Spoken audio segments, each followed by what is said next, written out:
Okay, today I'm going to demonstrate how to use the giant 3D printer.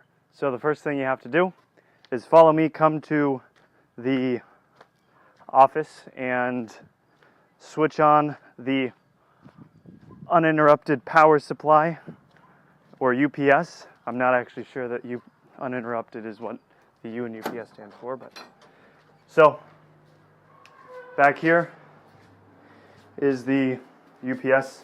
So push the button in to turn it on, and now we're running off the batteries. Additionally, switch this switch down to turn on the AC power to the printer, and this switch up to turn on the DC power to the printer. The AC powers the computer. It also powers the Arduino, and the AC powers the heaters as well, while the DC powers all of the motors that operate the 3D printer, including the motors that move all of the sides up and down and the motor that rotates the extruder. So after that, come to these boxes and open up all three boxes. So this box right here will have another switch that you need to flip up to turn on the motors, and then you just want to open the rest of the boxes to allow the fans to cool the motors.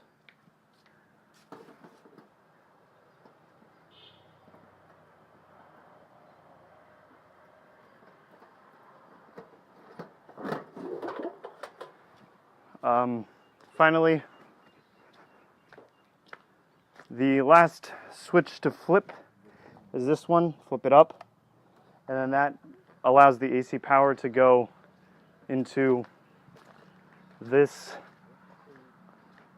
plug right here, which is the power strip. So right here we have the power brick for the Arduino, which controls the entire printer, the heater, and then this is just the power adapter for the computer.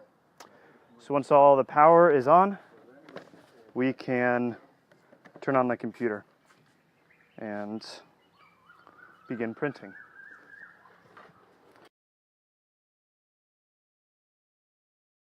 The computer is on. It's time to start working with the printer. So the first thing you'll want to do is open a program called Pronterface.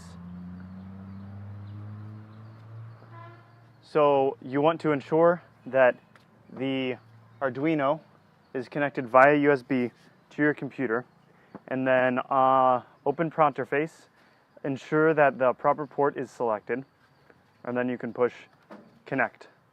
And then you can see on this side of the screen it displays various information about the settings that the printer is set at. So the first thing you do every time you connect to the printer is you need to push this button right here, which is the button to home the printer. And so, as you can see, the printer moves all the way to the top until it touches end stop sensors at the top. And that way it knows exactly where it is in space, and so it can move according to your commands. So one of the main commands you're going to be using is a G command. So as you can see on the right side of the screen here, we have the command window, and you can enter commands at the bottom of the screen here. So the command G1 is the basic movement command. And so with this command you can give it the X, Y, and Z coordinates that you want it to move at. So with this printer, we have right here on the ground in the center is the point 0, 0, 0. So it is 0 in the X, 0 in the Y, and 0 in the Z direction. So X is the axis that goes this way, and so a positive X value will be in this direction, negative X value will be in that direction. Y is forward and backwards from this angle, so positive Y is going towards the tower that has the Arduino connected to it, negative Y goes this way. And then for Z, Z is positive in this direction. All of the values that you'll type into the G command are measured in millimeters, and so for instance a coordinate X100, Y100, Z100 will be somewhere about here, 10 centimeters off the ground, or 100 millimeters, and then 10 centimeters in the positive X and 10 centimeters in the positive Y direction. So it'll be somewhere around this point. And so to demonstrate that, I can just go ahead and type in G1, X 1000, Y, how about X 500, Y 500, and Z 500, and then set a feed rate of 10,000. In this F option, this feed rate tells the computer, or tells the printer how quickly to move the head. So if you don't set this value, then the printer head will move very slow to this position. So when I hit enter, or hit send, it's going to send this command to the printer, and it will move the printer head to the spot 500 millimeters in the positive X direction, 500 millimeters in the positive Y direction, and 500 millimeters in the positive Z direction. And so it'll be a half a meter forward, sideways, and up off the ground. So the printer head will come somewhere around here.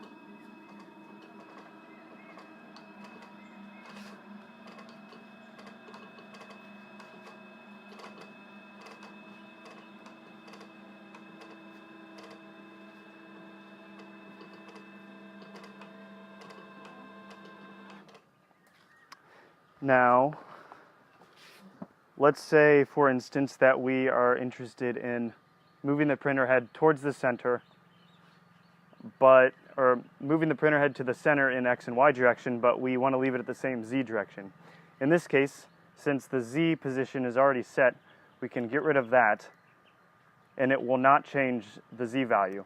And then if we change the X and the Y coordinates to 0, the printer will move just to the center without changing its Z location.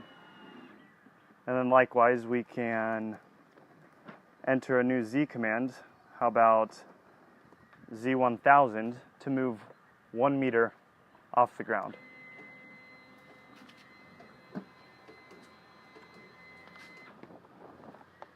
So now that you have a good idea of how to move the printer head around, we're going to set up the printer to begin printing a 3D model of a plastic object.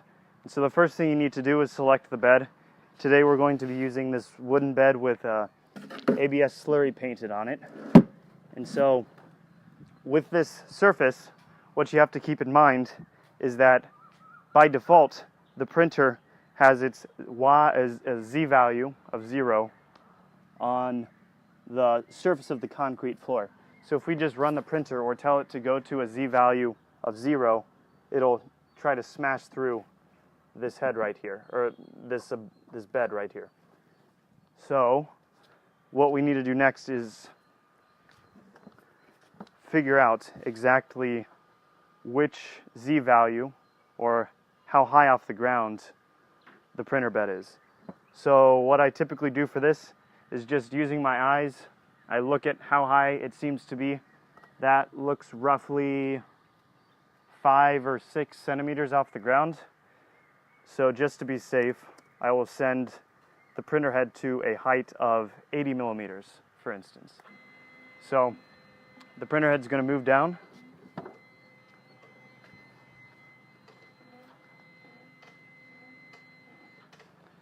To 80 millimeters, and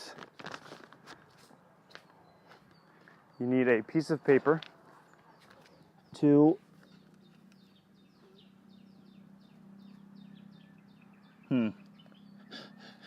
there's a little piece of plastic stuck on the tip here, so we're gonna have to kind of fudge this. But so you have a piece of paper, and you'll want to lower the Z value. So now I'm moving it lower and lower, slowly, until we get to a good height. And so right now, the printer head is still quite far off the ground. so the paper moves easily, it's not touching. But if we continue to lower the printer head, you can see that the paper is now unmovable. It's squished in between the printer head and the bed, and so we know we need to increase the height slightly. And still is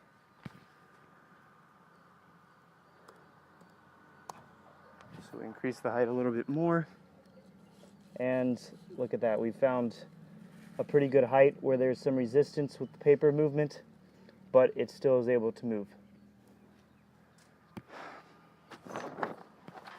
So in this case, we have found that our bed is 58 millimeters high, but that is with the additional plastic on the tip. So at this point, you can move the printer head back up, and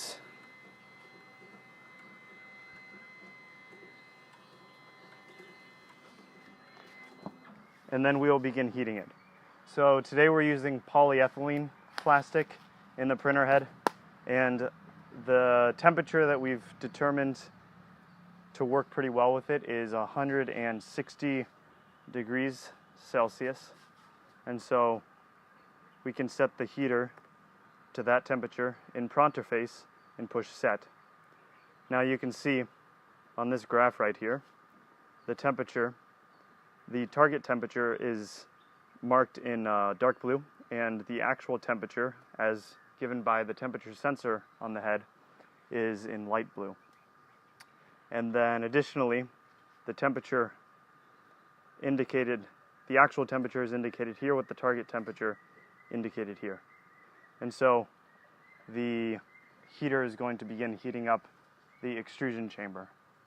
In the meantime, we can open up Slicer and prepare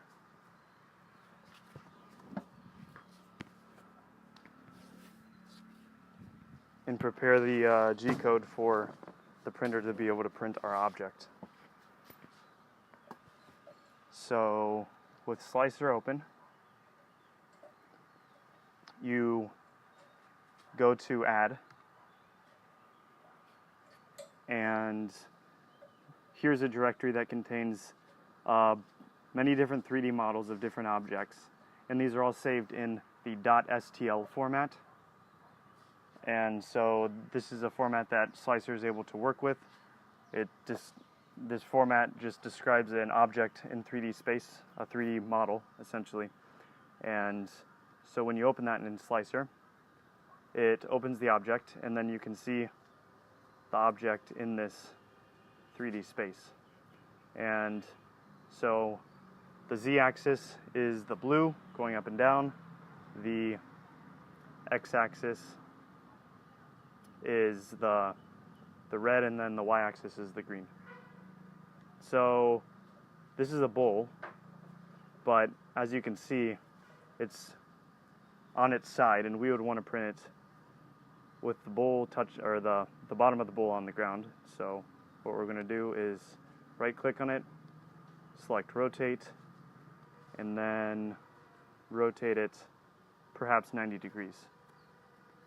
And okay, so it's upside down, so then we'll want to rotate it again 180 degrees, and there you go, the bowl is upright.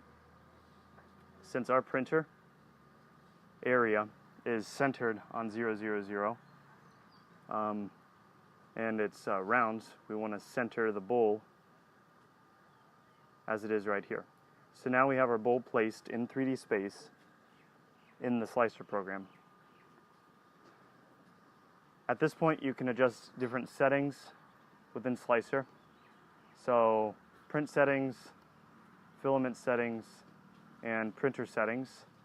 The settings currently are good enough for instructional purposes, but you can read the manual, and you can read the Slicer website to learn more about how each of these settings will affect print quality, and then you're going to have to experiment with it yourself to figure out which settings work best for your object, for your plastic, for your print surface. So as you can see, under the Preview tab of Slicer, it has gone ahead and rendered the object with every single line that it's going to print. So in the center here, we can see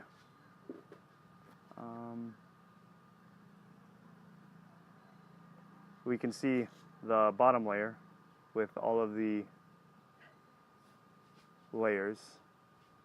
And so the first layer it's going to print looks like that, and then the second layer looks like that, and it'll continue to print all of these layers one on top of each other according to our instructions. The one setting that's relevant here is the Z offset. The Z offset under printer settings and under general describes how tall the bed is, and we just calculated using the paper method by slowly lowering the print head that the print head is 58 millimeters off the ground. Now, since we have that little piece of plastic that was sticking out of the printer head, we're going to reduce that. We're going to say it's 56 millimeters. Alright, so that's the Z offset. And once all of your settings are adjusted to your satisfaction, simply press Export G code and then save that exported G code. And then you can move back over to Pronterface and load up the file that you just exported, which was this one.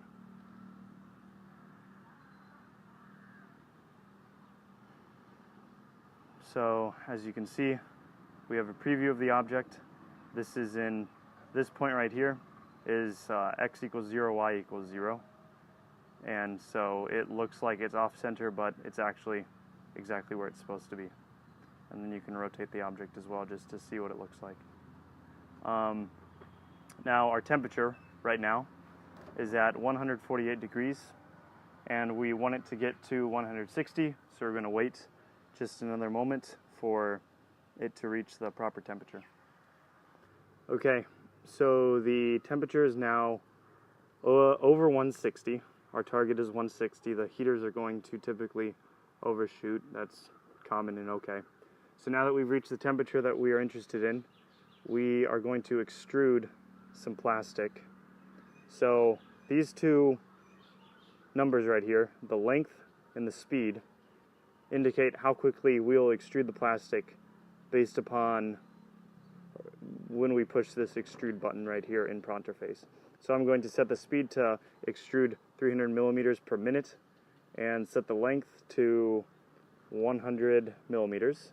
And so when I push extrude, the printer will extrude for 20 seconds.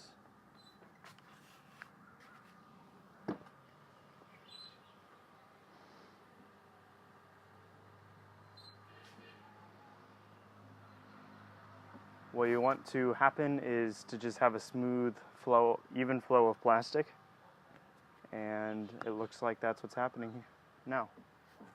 So I'll extrude in 300 millimeters, and so that will extrude for 1 minute.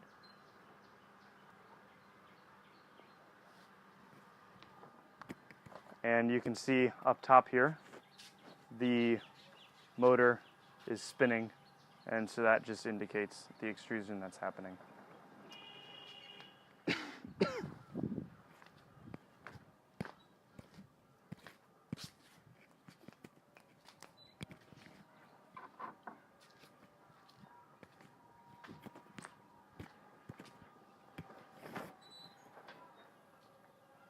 Okay, so as we can see, the plastic is extruding pretty smoothly, and so after this test extrusion is finished, we can move on to begin printing our object. So you have all this extruded plastic, you want to clean off the print head, do that, and then that's what a clean print head looks like.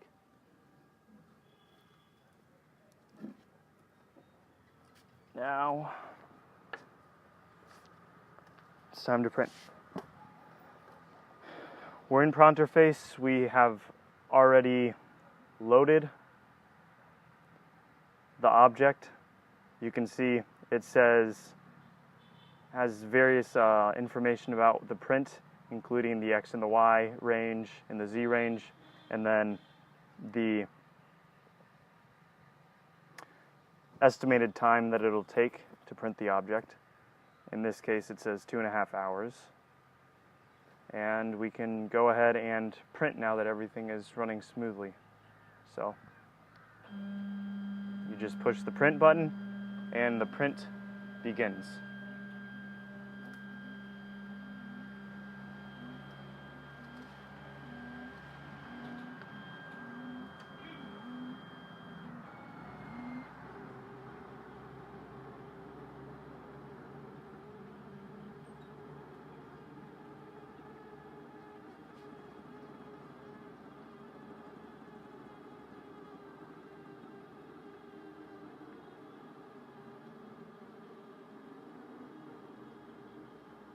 The print head is currently printing what is called a skirt, which is an outer layer that's designed to make sure the plastic is flowing well and sticking properly.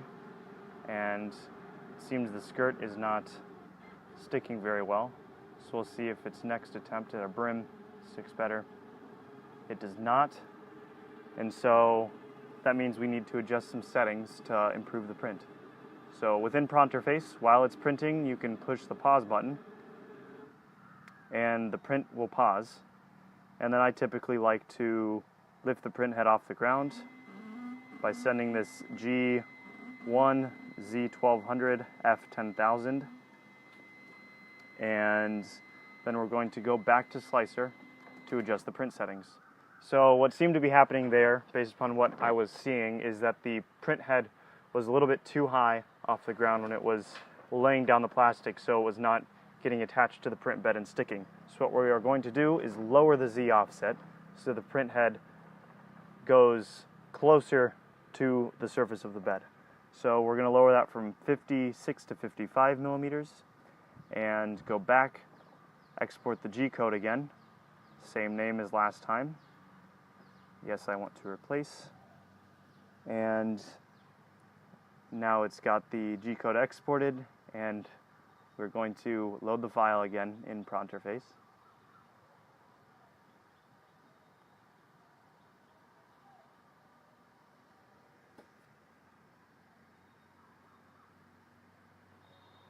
Now, to make sure that the printer is working properly, we will do a little bit more test extrusion here. And you can see it seems to be extruding fine.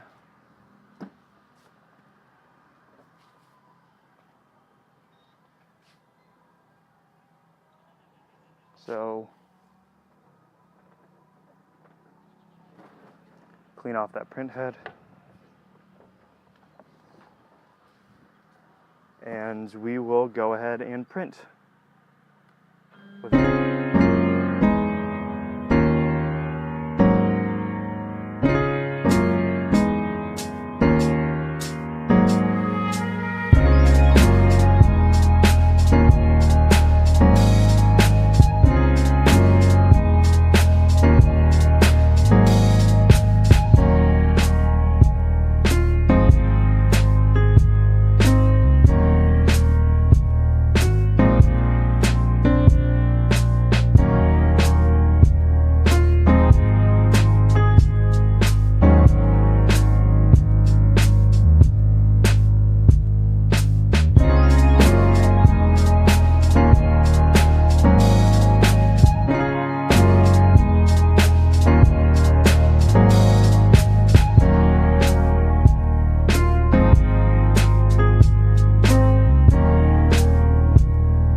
Okay, at this point, we can see the plastic as it's cooling down is starting to lift off the surface, and so we're going to go ahead and stop the print.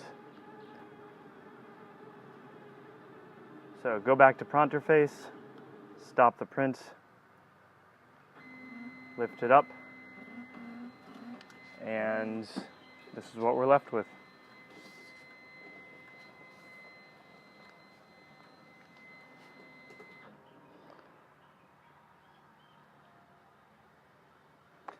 So, yeah, obviously we had to stop the print early, or else it would have gone 2.5 hours, and ideally would have printed the entire bowl.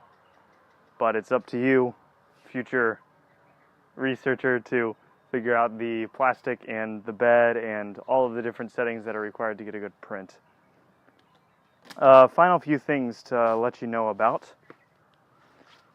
If the printer begins doing something erratic, or perhaps the extruder starts skipping a lot, or the printer for some reason is smashing into the ground or scraping across something, or it's just not behaving as you expect, what you'll want to do is run over here to this box and flip this switch off, and that will stop all the motors. That will stop the motor that controls the extruder, and it'll stop the motors that control moving the printer around in 3D space. And then you can come over here and move the printer wherever it needs to go.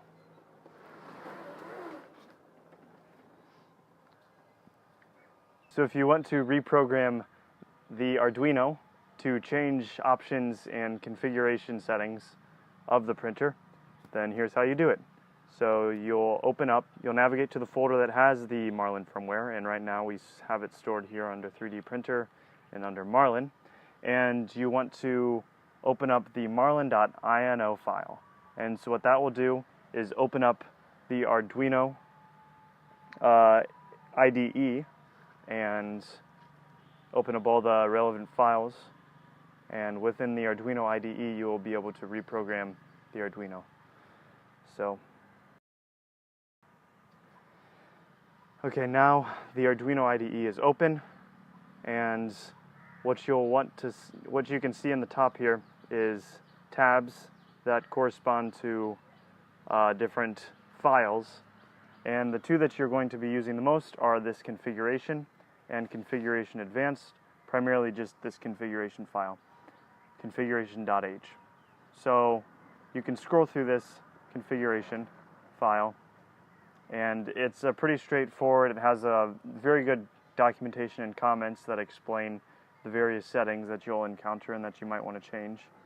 And so, yeah, what you'll need to do is just, if there's something you want to configure about the printer, such as recalibrate based upon like the bed surface that you're using, or adding different options, or auto calibrating the PID values, those things like that, you will figure out what values you want to enter and then put it into this configuration H file.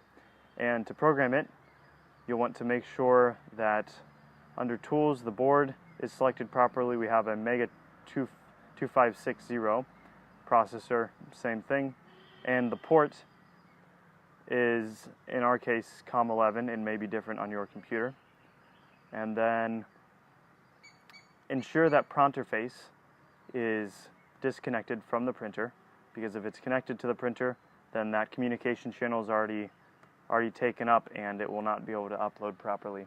And so then go back to Marlin and simply push this upload, and what it will do is compile all of the code and upload it to the board.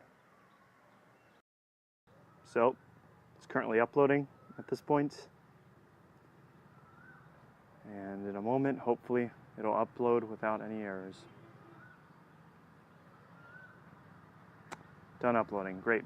So then you can go back to pronter face, reconnect to the board, or reconnect to the printer, and then do everything as usual.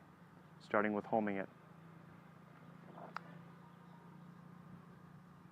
Thank you for joining me on this walkthrough of how to operate the 3D printer. I hope it does not become outdated too quickly, because I'm going to put a lot of effort into it. Bye-bye.